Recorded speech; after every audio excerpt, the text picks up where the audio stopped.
growing city in the world. MJWJ, Global Radio Network.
Education is our right.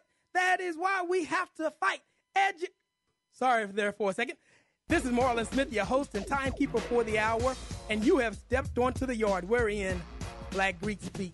So everyone get ready. Get your pens and notebooks out. The information session is about to begin. Let's link up.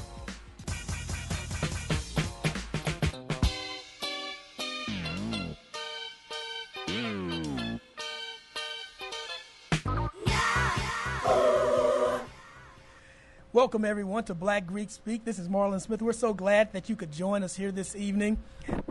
We are really excited. We've been talking about some of the things that we want to make sure that we have an opportunity to address here on Black Greek Speak. And as many of you know and have been able to listen and hear, I'm always very intrigued by the things that I come across. And there's so many things going on in our communities, in our world today, that I find are really necessary to have real conversations about. And there's one that of course we can't overlook, and that is this government shutdown.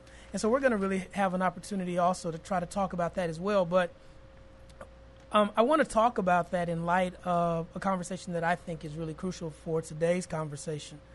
And that is really about our educational system.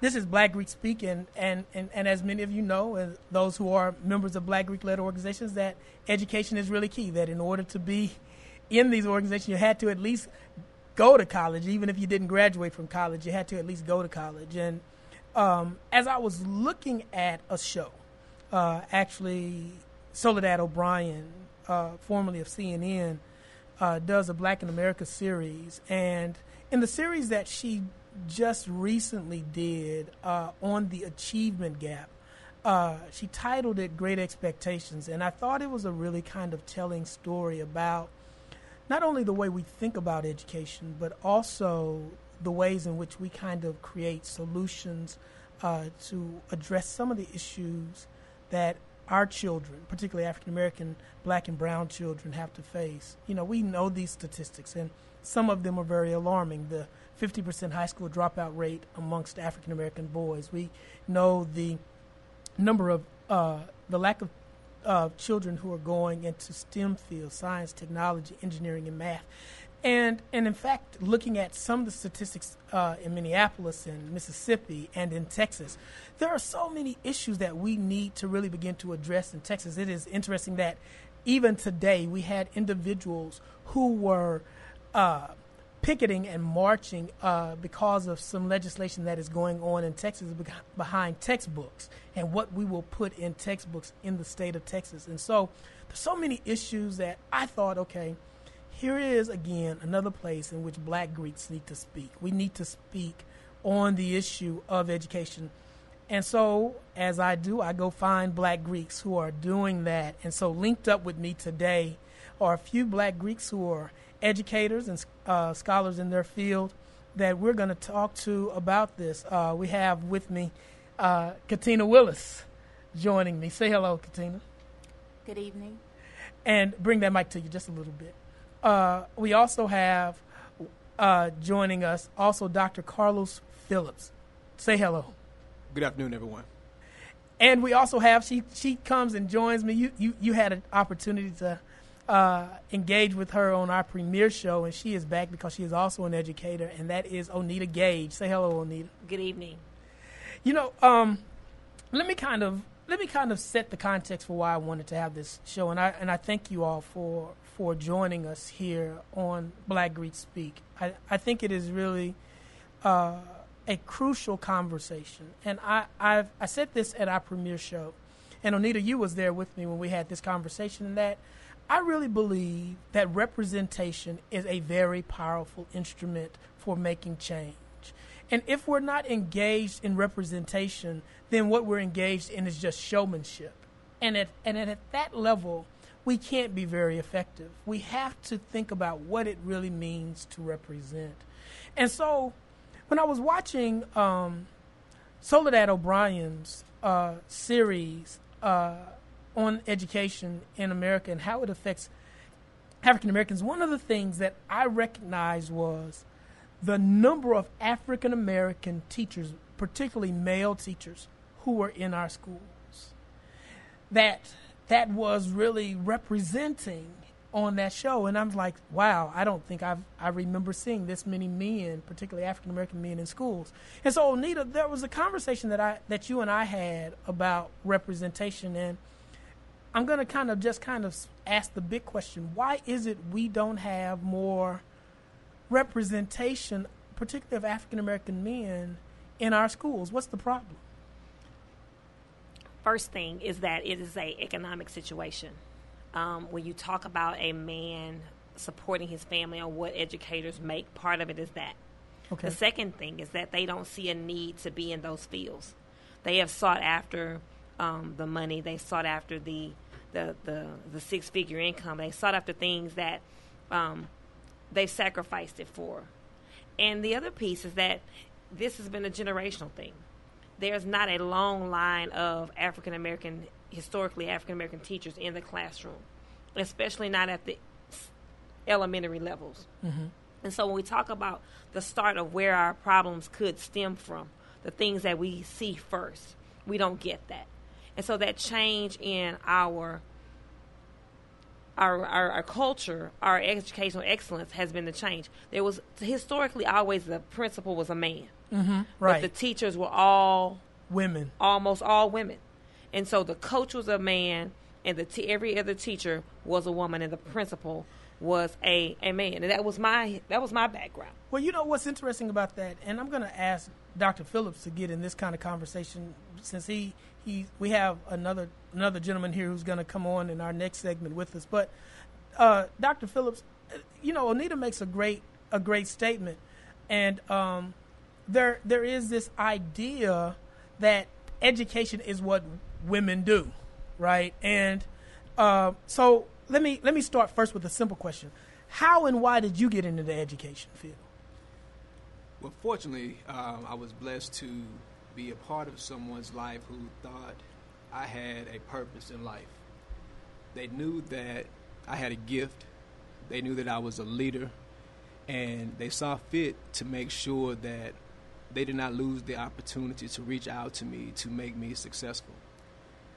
By being an educator, I can first agree to the first comment about why we do not have men in the education arena at the lower level.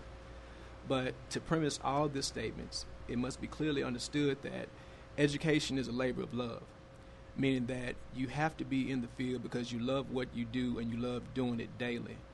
By being a male at the kinder through 5 level, it's quite difficult to sometimes adjust on a day-to-day routine with the hugging, the happy type of environment because that's the nurturing level. Right. The males mostly adapt to the activism of children, the immediate responses of talking to students and getting the change that they are seeking. For instance, our males can actually feel more comfortable in a upper grade setting, secondary and high school. So that's why I feel they feel a stronger comfort level in.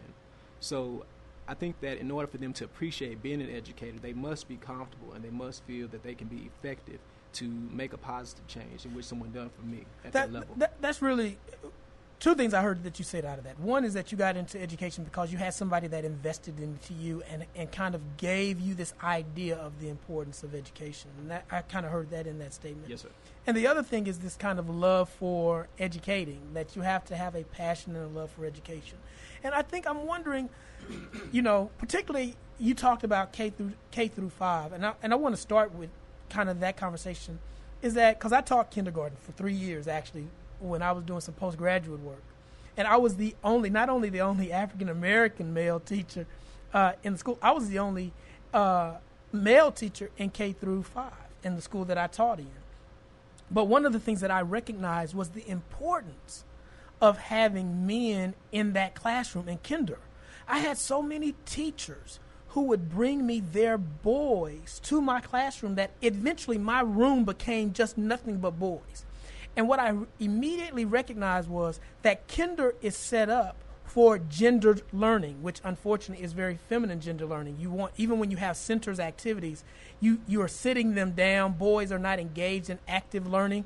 And so that to me became the place where I started advocating for all gender classrooms. We're going to really, and I want to talk about that on the other side of this. Listen, if you have something that you want to add to our discussion, feel free to join us on Black Greek Speak by dialing in 800-970-8716. You can also like us on Facebook at Black Greek Speak with Marlon Smith. We're going to come back with that conversation about all gender classrooms in a few minutes after this. Spark Radio Network.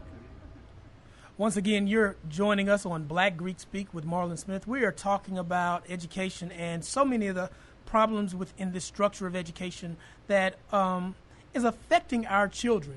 And I think that we really need to think seriously about this because, Dr. Phillips, you said something that I thought was really interesting, that you have to love educating. But the problem that I have with that is when we know our children are behind every cultural group, even now, immigrant populations who are coming here, who are excelling past us in education, it says to me, if we don't have a love for education, we don't have a love for our children, right? And I make the point that I think part of the problem is we have to begin to think about how classrooms right now are systematically structured. And the reason why I say that is because as I start thinking about education, and we start thinking about this achievement gap that is going on in our societies, I'm left with only two problems that we can say that we have. Then either we're saying that biologically and genetically African Americans are inferior when it comes to education. Either you're saying that, or you're saying that there's a systematic structure, because you can't leave either of those. So I'm not willing at this point to say that genetically we're inferior. I'm just not able. I know the book Bell Curve says that, tries to do this diametric of our brains and how we are not able to learn. I'm not there. So for me, then the only other problem that we can then really kind of ascertain from this issue is that there's a structural problem within the system. And Katina, I want to bring you in here because I make the statement about, I think that we need to create all gendered classrooms. I think we need to have all boy classrooms. Not only do you work in an all male school, which is a public school, but you also chair the special education. So what do you think about it? Is there an advantage to this all kind of one gendered classroom kind of, or one gendered school district, or do you think it's just kind of like a hoax? Well, I would first have to say that I agree with your premise that we are not genetically inferior. I agree. I'm glad you agree. I don't want you to think that we're messed up in the head. All of us are living proof of that. And then secondly, I do personally believe that the single gender classrooms or schools do work. This is my 4th year working in a single gender school, and I definitely see the advantages of that. What kind of advantages do you see coming out of a single gendered kind of school? And this is a public school, so this isn't like you're going to a charter school or a private school. This is a public school. And so what advantages do you see with having, for instance, all gendered, one gendered schools? Definitely one of the advantages I see is that the boys are more confident in the classroom as far as participation. They have the confidence and the willingness to participate and discuss what is actually going on, because you don't have them worrying about impressing girls in the classroom. So that's definitely a big one. But I want to also say that I think what a single gender school does is really build on their natural tendencies for competition. They really rise to the occasion. We have UIL competitions on our campus, and we probably have more of our young men who participate in the UIL academic competitions than they do in sports on our campus. I mean, so there's quite a few advantages. So, Dr. Phillips, let me ask you. Katina is saying that at a basic level, that one of the things that it does is it promotes confidence. These single gendered classrooms and institutions, that it works on their natural kind of tendencies like competitiveness, which not only now translates to just sports, but in areas of academia. Why can't we get that in these other schools? I mean, what's the problem with the other institutions that have boys and girls in the same classroom? Why can't we get boys to that same kind of level? I agree to an extent that within all gender classrooms, same gender classroom, that it will allow the young men to excel academically without worrying about the peer perception on how they feel or how they are compared to among their peers, in comparing to the opposite gender. When you look at the diversity among a classroom and a non-gender-based classroom, the opportunities to excel in certain areas are sometimes stifled because certain schools are not major proponents of those areas. What do you mean? Help me with that, because you all are the educators, and so we're listening here. So when you tell me that an institution is stifling black male achievement, first of all, I think of that as an assault, right? I think of that as an assault then on black intellectualism, right? Particularly black youthful intellectualism. What is it within the system that is stifling it, and why is that there? Well, the big money question is always an issue. You know, we do not have funds for this type of resource at our school to support our students. We do not have funds to support continuing further education, these types of studies. So every situation is always questioned with the dollars for the funding opportunities. When you are in a school setting where you would like to think outside of the box and you have teachers who are creatively challenging our young men and women, they're only going to be limited to the things they can do when they're not supported by the funding of the school. So yet again, money rules. Well, it doesn't rule, but it plays a major role in it. And I believe that not only do you have the challenges of the financial stages of the school, but you also have the big question: how does your school compare to others among the state or among the school district academically? Data shows progress. If your school is not meeting certain standards, then your school needs to function on academical gains rather than the things that the students can excel in where they peak on their interest. For instance, when it comes to the area of debate, if you have a student who can perform well in the debate team, but that school is underperforming for an academic reason, more focus and more funds will be promoted to increase the academic achievement of all students instead of a significant program as such as debate, for the example that I just talked about. Okay. Let me back up, because once again, I want individuals are listening like I am. You all are in those schools all day.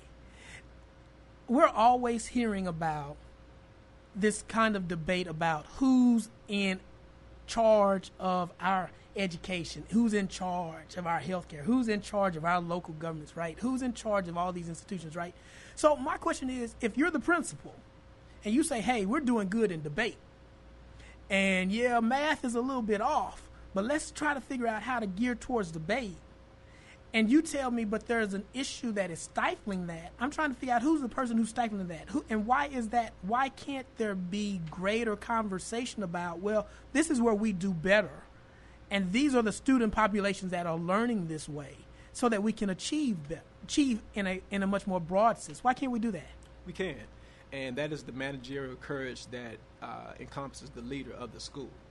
Meaning that you put in the vision of your teachers that we are going to improve academically at our school. However, the passion or the reason that you became an educator is to become that out-of-the-box thinker to promote the social development of our children despite the funds that we have available to support that cause. Yeah, Anita, I want to ask you this question, and you know, because this is Black Greek Speak, right?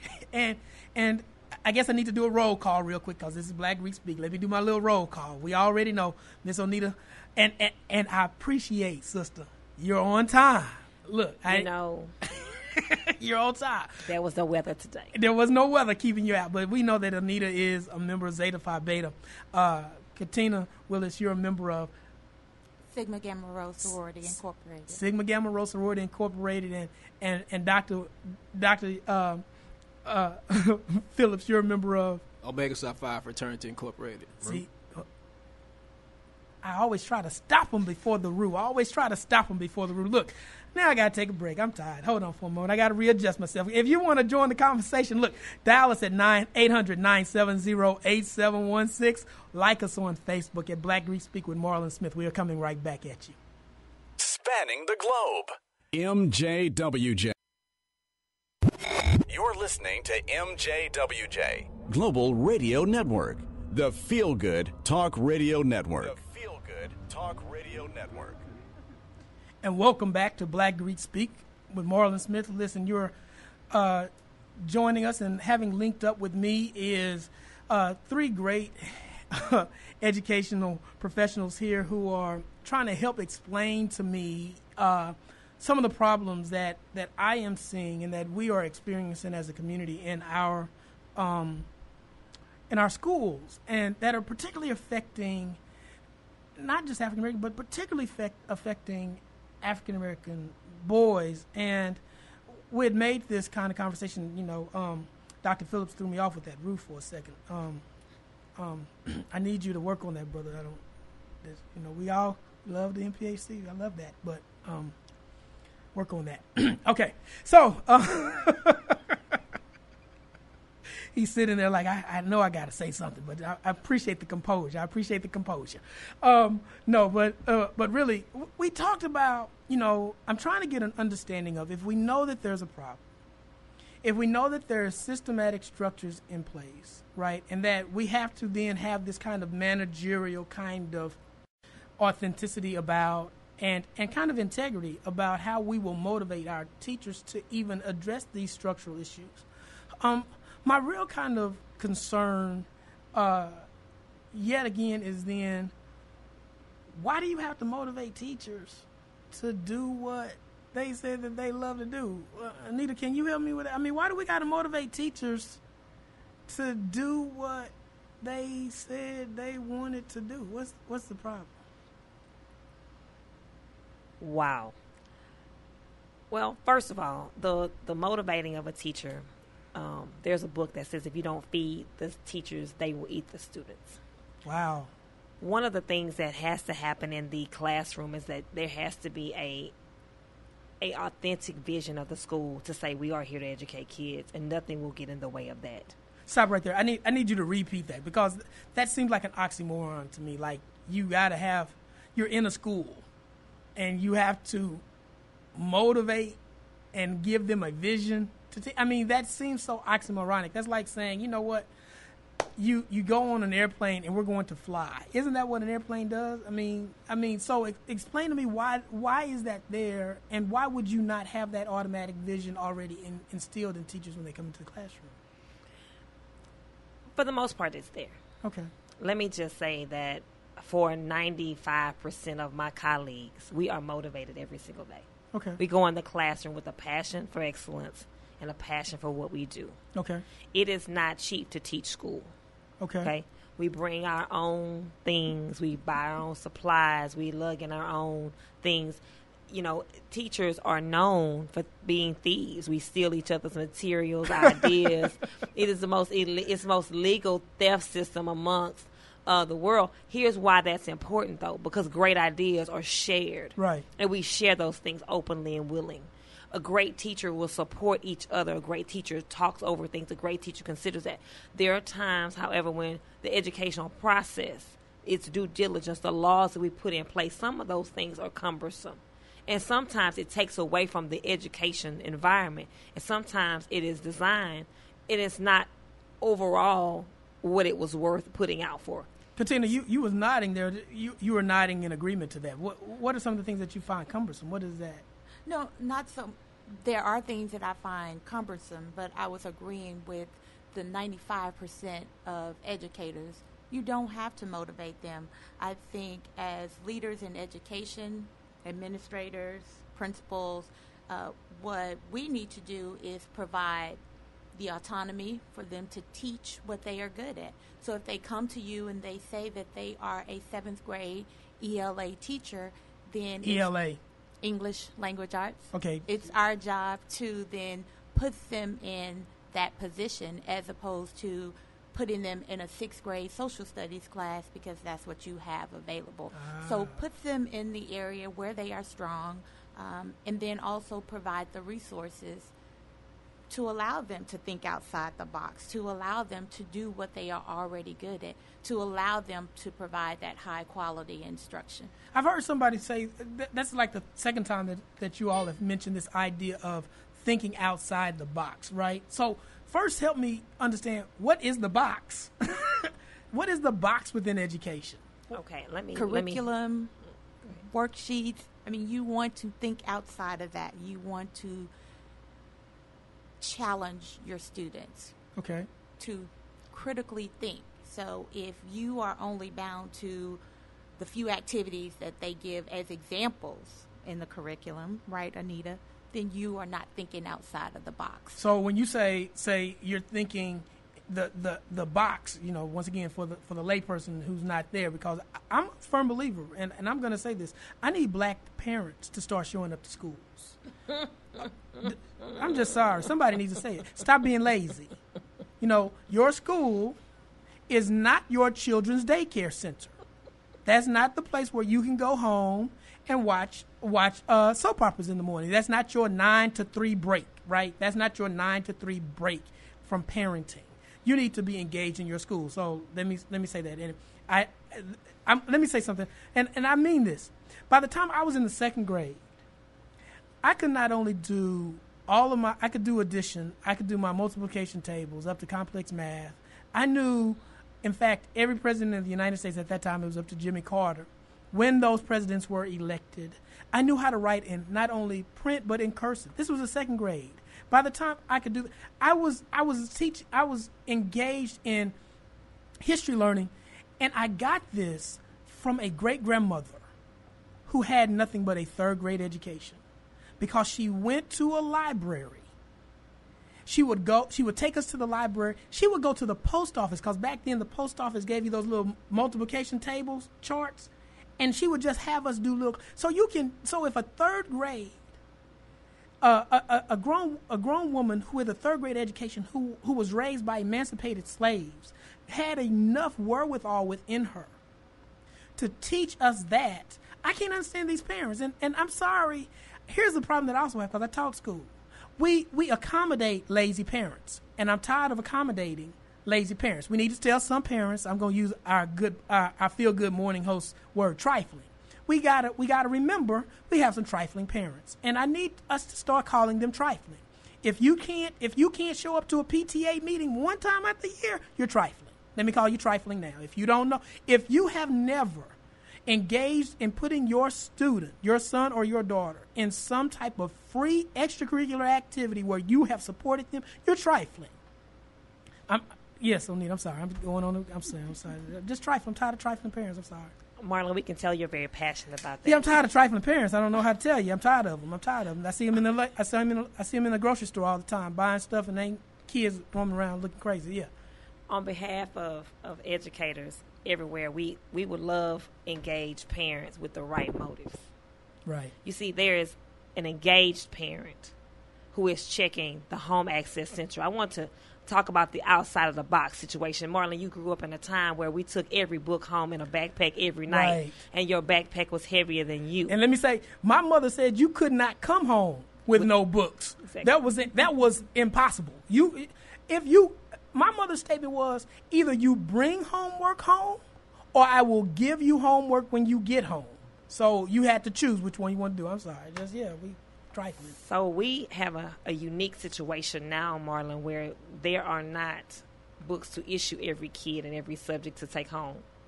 What? You can get a classroom set. You get a classroom set in your classroom, and you use those per period. And if your parent is interested in you having books at home, you may check those books out. Now, with having said that, let's talk about the out-of-the-box experience. Okay. I need you to understand that our charge as educators now is to implement technology at every possible level inside of the classroom and take that technology home. I have taught a class with a classroom full of kids with iPads in hand, and I'm teaching a lesson from an iPad, a PowerPoint, and a website where they can do problems, have examples, have hints. I get immediate feedback of who's doing what right, well, and with regard to hints and using all the resources, and who's not doing well at all, who's struggling. Now, the apps on their phone, you know that you can, if you don't know, I'm telling all parents now, you can download what's called a Real Calc scientific calculator to your cell phone and be able to do mathematical problems on your cell phone away from school, where you cannot afford a $100 calculator because you already got a $700 phone. I'm sorry, did I say that out loud? Yeah, you said that out loud. I appreciate that. Can I just add to that technology? I know that at our campus, all of our middle schoolers are issued an iPad in their homeroom in the morning that they get to use throughout the day and then turn it in at the end of the day. And later this month, all of our high school students will be issued laptops that they are able to take home as part of the district's one-to-one technology initiative. Dr. Phillips, is that the same in your school? Do students get iPads and laptops in the? We do have some iPads available, but I do agree that the limitation for textbooks to be distributed to come home is at the discretion of the parents. One of the challenges. Say that again. Is at the discretion of the parent? Yes. So some parents don't want textbooks at home. You understand that if the child loses the textbook, the parent is accountable. Then also that's your child, right? And they understand that the school district wants to reduce the amount that goes into paying for textbooks. So the school puts certain practices into place where they can restrict the amount of movement on the textbooks to reduce the liability for the cost. So the school is trying to make sure that students don't take textbooks home because we have trifling parents who won't ensure that the textbooks get back to school, and the school don't want to spend the money on an extra textbook. But yes, you're giving iPads. Well, okay, I got it. Then we got trifling administrators and we got trifling parents. Is that what you're telling me? No. Okay, no. help me. Let me help you understand something. Let's go to the textbook industry. Now, Okay. Marlon, you and I are both getting our PhDs at this time. Correct. And books are expensive. I have spent in one course $400 on textbooks, plural, more than one. But you know that textbooks can run $120 retail, even if it's as cheap as on an Amazon, a discount warehouse. So understand that a textbook is a $80. A geometry book is $80. So it's expensive. It's $30. It's 30 books in each class. It's $80 a book. So money yet again. So you're at $2,400 per set of books that you're having in your classroom. So understand that if we're talking about budget cuts, they started with textbooks. Okay. Now, why we couldn't get the textbook organization to reduce the cost of the textbooks to the district? I'm not certain. However, so we reduced our expenditures. Let's come back there, because let's come back there in a few minutes. If you want to join the conversation, you can do so at 800-970-8716. Black Greek Speak. We need to figure out, well, they don't want to give health insurance, so I know they don't want to give books. So let's come back and talk about that. Spanning the globe. MJWJ Radio Network, the Feel Good Talk Radio Network. The Feel Good Talk Radio Network. And once again, you're joining us on Black Greek Speak with Marlon Smith. Okay, I'm going to woosah. I'm going to try to get a better understanding of this, because... Please do. Please? Okay, I'm sorry. I don't want y'all to go back to y'all schools and talk about, why did y'all go on that crazy show with that crazy man. But I do want to add, if the average layperson like myself, when you start telling me how education is important, when you start telling me we need to have a love and a passion, when you start telling me teachers are coming out of their own pockets, when you start giving me these ideas, and then you start telling me all the reasons that seem antithetical to this idea that you love what you do and that the schools are concerned and there's a vision, it seems antithetical. So I'm going to ask another kind of question then. If the real issue is about cost, and Anita, you're right. I understand cost. Books are expensive. I'm a PhD student. I can tell you, books cost a lot of money. In fact, sometimes you can pay more for the books than you can for the tuition. But if that's the case, here's a question. This is Black Greek Speak. What is it Black Greek organizations can do? I'm going to start that with Anita. What is it then that we, as the Divine Nine, can do to address some of these issues that are keeping us, this stifling that Dr. Phillips talked about, that will keep us from our children from having to deal with some of these issues? Our first thing we need to do as Black Greeks is to participate on the campus where your children are. If you have no children, get your nearest neighboring school and offer to volunteer. Mm-hmm. We take volunteers based on background checks and et cetera, credentials and otherwise, because we want to control who's on our campuses for safety of our kids. However, we want to make sure we understand that we will always take some volunteers. Now, those volunteers can come help manage hallways, help with the tutoring schedule. That's definitely where we need some assistance. Help with, managing character lifestyle, things like that. So as Greek-led organizations, part of our volunteering should be that. At the University of Houston, from the Phi Epsilon chapter of Zeta Phi Beta Sorority Incorporated. Get it in one more time. Absolutely. Along with the PAN. I didn't go there by myself. I got you. Because I believe Katina was with me when we went over there to Yates High School. We walked across some yardage. Right. U of H is within eyesight of Yates High School. And I'm sure Roland Martin will appreciate being a member of Alpha Phi Alpha and a graduate of Yates. We went over there and tutored the students. And this was before some of the things that started happening, transpiring regarding tax and all that kind of thing. We helped them test during that testing season. And so we wanted to make sure we contributed back to those students, regardless of whether those, us as college graduates were from there or not. We did that. So go to the neighboring school and ask the principal, how may you help? How do you assist them? We need engineers. We need mathematicians, people who love math, to come help coach and help tutor our kids after school. It could easily, if we all did our part around this globe, it could easily be a 1-to-1, maybe a 1-to-2 ratio in the classroom every afternoon. Wow. Wow, I think that's a powerful statement, right? That if Black Greek organizations would engage in just participating in the school system, 1-to-2, because we're constantly talking about in urban and minority and schools of color, where we have teachers who are dealing with 1-to-20 or 1-to-27 students. What? 1-to-31 is very good. 1-to-20 is very good. 1-to-31, 6th period. 1-to-31. So and 31 people. And you're talking about kids who are already behind in science and technology, engineering and math, and that's problematic, right? I want to bring in a brother. He's joined us here, Charles Willis. You used to be an educator, right? And part of the thing that he's nodding his head. I have to always tell people this is radio, so you have to speak. They don't see you on TV. It's not TV. But you used to be in education, and you're not in education anymore. I want to know, one, what was your experience in education? Because you taught in the high school. What did you teach? and Dr. Phillips has talked about, we got to have a love. You're not there anymore. Why are you not there? So. Good evening, Charles Willis, proud member of Phi Beta Sigma Fraternity Incorporated. Okay, I'm glad that you were able to put that in there, brother. My Amen. frat. Yeah, I saw you. I got you. We love the Divine Nine. I got you. Come on, Phi Beta. High school teacher since 1995. Thoroughly enjoyed it, teaching mathematics and science. Been in school for the past 2 years at Texas Southern University in the College of Pharmacy and Health Sciences.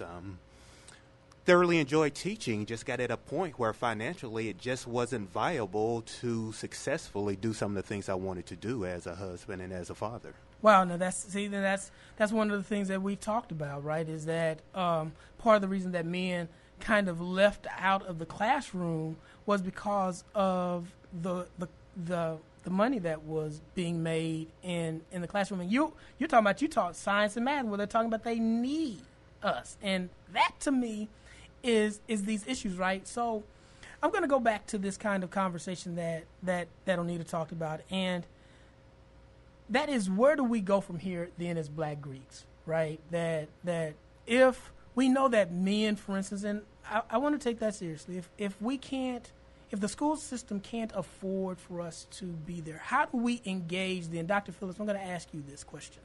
How do we then engage in getting those organizations involved, and how do they get engaged, and how does the school district come? Why don't you all approach us? One thing that is true, a lot of our Greek member organization, people come out of the educational realms and become teachers. Okay. So you have so many people who represent the different organizations within the school.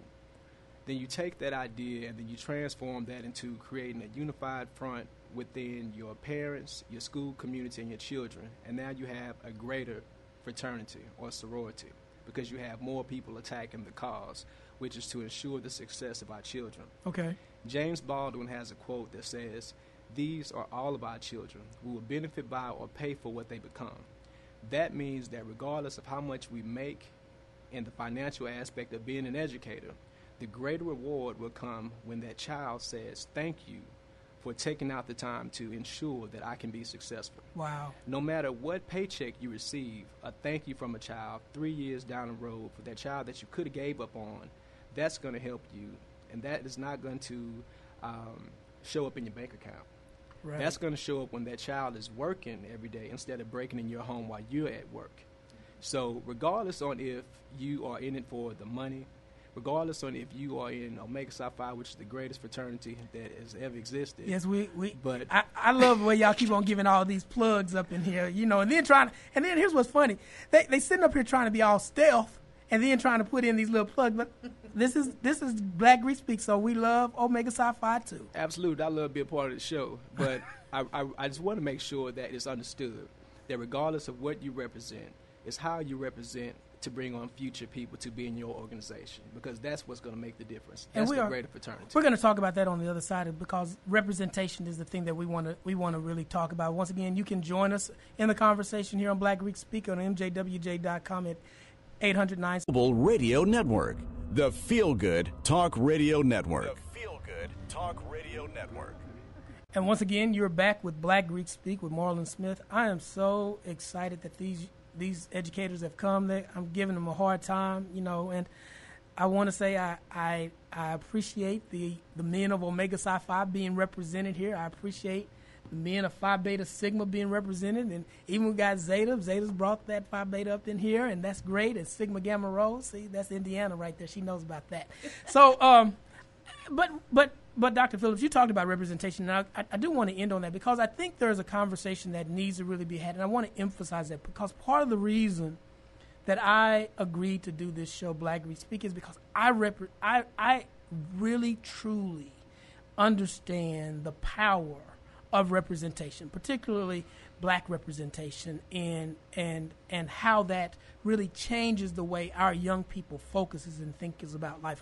I'm gonna do my own little plug. I try not to do that, because as a moderator, I know it's an unfair license of me to be able to do that. But I've always been about representation, and one of the things that I've appreciated about William Randy Bates, who currently is the national president, or what we call the Grand Pole Mark for Kappa Alpha Psi, his commitment to representation for young black boys. He has ensured that, because part of the thing that we haven't talked about that I think is really crucial is how representation at the grade school level ensures greater success at the college level. And we haven't talked about that, and we don't really understand the connection between that. I'll say I went to go speak at a school about a year ago, and it was a high school. And what was really interesting was when I got there, I hadn't been in a high school in several years, actually, to be honest. And I've been in grade school, but I hadn't been in high school in several years. And I was so used to, when I go to a high school, when I come in with K-Psi on my chest, how people, young kids would run up to me like, you know, da-da-da-da. And I noticed there was none of that, and I was like, okay. And when I walked in, the counselor who set up for me to come in was a member of Alpha Kappa Alpha. She was an AKA. And we talked for a minute, and she gave me over to a young lady to walk me to the cafeteria to set up, who was a Zeta. And in passing, I passed a fraternity brother of mine who was a coach there, who was a Kappa. And when I went inside and I was setting up, this Delta and Omega came and was teasing me like, oh, the Kappas is coming here. But when I'm talking to the students, none of the students knew anything about Black Greek letter organizations. And they're like, what is this? And I'm thinking to myself, how in the world do you have the PAN teaching you and you're not even, you know, that's problematic. And so these students don't get the power of representation because we're not representing. And I'm wondering, why is that? Why are we not making that kind of representation? Katina, what are you thinking about? I'm not exactly sure why we're not doing that anymore. I think it just kind of goes back to something Onita was saying. We have got to take our community service a lot more seriously and get back to it at a grassroots level.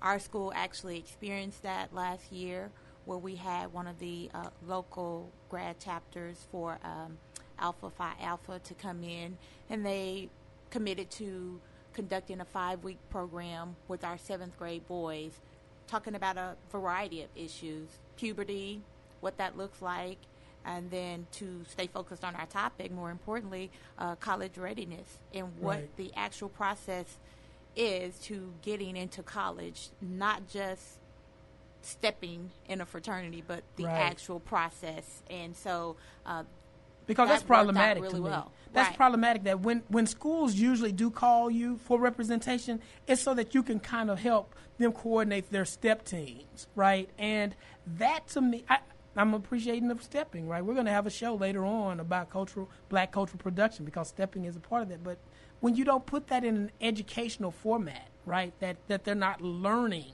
as a process of stepping and learning history and social studies as an idea of what stepping is representing, then we're not, again, representing. We're just showing up. And I appreciate hearing that Alpha showed up and did, you know, and represented. And so how do we create that system of representation within schools? And Onita said this, and Anita, you kind of made mention of this, is that part of that representation is we have to be, and I like what Katina said, is that we have to be more serious about our own community service, right? That we have to think about that.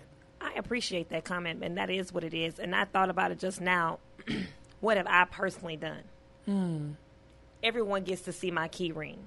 Wow. I walked a young lady out to her mother's car and introduced myself, and she says, well, I see your sorority key ring. I just said when she goes to college, she's got to find a sisterhood, and she needs that type of mentorship. And I was humbled. Wow. I was immediately humbled by that, because this young lady is a hard worker in my classroom. She stayed after school to finish her work, and I stayed with her because she stayed. I was leaving early. I was leaving on time today. And so I stayed with her because of that. So what that means is that there needs to be a personal introduction on each and every one of our campuses. And there needs to be an invitation to the neighboring grad chapters to come on the campuses and do what we do. Zeta Phi Beta is all about finding womanhood. So why is there not a Zeta involved in the mademoiselles on every campus? Sigma Gamma Rho is all about education. Why are we leading that? You know, Omega Psi Phi is all about all that they're about, service and scholarship, come do that and show them what it is. And they need to see, I will say this on high school campuses, they need to see real men. Okay. They need to see real men. Because on each one of these shows, we get people who call and I never answer the call. So let me take a call so people don't get upset with me about that. Caller, you're on the line. I am on the line. Thank you for taking my call. I would like to say hello to everybody, and I listen to your show all night, and you guys are awesome. Thank you. You're welcome. I'm not Greek yet, but I think Lady Katina represents her group well, so she'll be pulling me in pretty soon. This is Patricia Jackson. I'm a parent at her school. Oh, wow. Awesome. My son is 8th grade at the school. He's been there since 6th grade, and the atmosphere at the school, at the all-boys school, it gives him what he doesn't have at home. Wow. Leadership, a father figure, a second mom, and Ms. Tina. And Mr. Willis is not teaching anymore, but once a teacher, always a teacher, because Stephen has learned plenty, and every time he visits the school, which is often because he can't get away from us, he teaches, he instructs, he doesn't realize it, I guess, because he's not in the classroom, but it never goes away. Well, Stephen has learned enough, and my baby girl as well. Caller, let me ask you a question, and I appreciate you calling, and to all those other people who call and say I never answer a call, I'm going to do better. It seems you purposely chose to send your son to an all-boys school, and you said because you mentioned this idea of fathering and that he gets some things in school that he can't get at home. How has that kind of dynamic worked in his favor? That works in his favor many ways. There's having the actual figure there to look at and that's representing themselves. I'm sorry, I stepped outside. Having the figures that represent themselves as men, as educated men, as men doing well, as men being fathers, as men being teachers, and sometimes we have after school things. You may see the teachers' children as well, so it'll be, oh, so he's a dad too. Wow. So he's not just in the classroom teaching us to me to get a paycheck. He's in here because he wants me to get it. And at our school, everybody, I think we have a great, awesome staff, and everybody's there.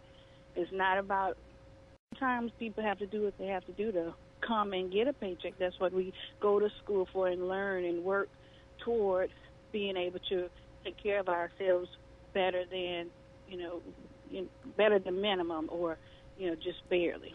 So that's awesome. I do appreciate. We got to wrap up. We're going past time, but I appreciate you calling. We're going to take one more call because they say I don't take enough phone calls, so I'm going to take one more. Caller, you're on the line. Hello. Hi. Hello. How are you? Who are we talking to? I just want to stay anonymous. Okay. Anonymous. What do you want to say?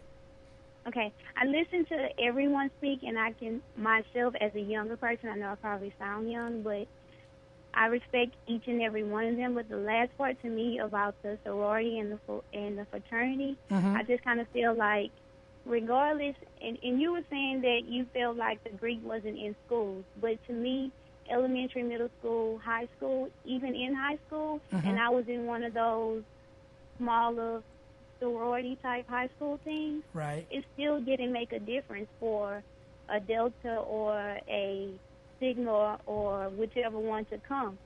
The thing to me that made the difference was them actually being there and telling me that I need to do more with my life and helping me with school. And it wasn't so much about their sorority or their fraternity. It's just them and their presence being there. That they showed up, that they represented, you got a chance to get to know them and have a relationship with them. Exactly. That's awesome. Because I think in an elementary school, in a middle school, they don't really know, and I don't think that's something that should be brought to them. It should be more so on the education side. Right. More that's so awesome. What are you trying to do with your life? That's awesome. So you don't have to tell them. So what you're saying is you don't have to tell me you're a Delta or a Sigma Gamma Rho or a Kappa or an Omega. Just show up. Kappa, Delta, Sigma Gamma Rho, and Omega. Exactly. That's what I'm telling you. I was one of those problem kids, but it just took one person to actually be there for me and change my mind about wanting to go to college and wanting to do more and wanting to graduate, and then actually deciding whether or not I want to be in a sorority. I got you. Are you in college now? Are you going to what may I ask? Are you in school yet? Are you in school? I'm in school now. I did think about sorority, but that's not something that's for me. I'm very strong-minded. But you're in college, though. You're in college, though.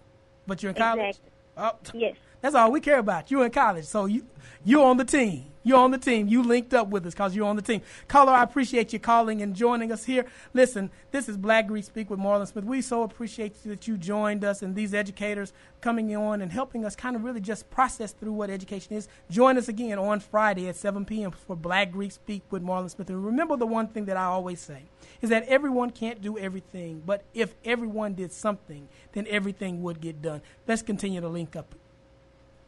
MJWJ Global Radio Network.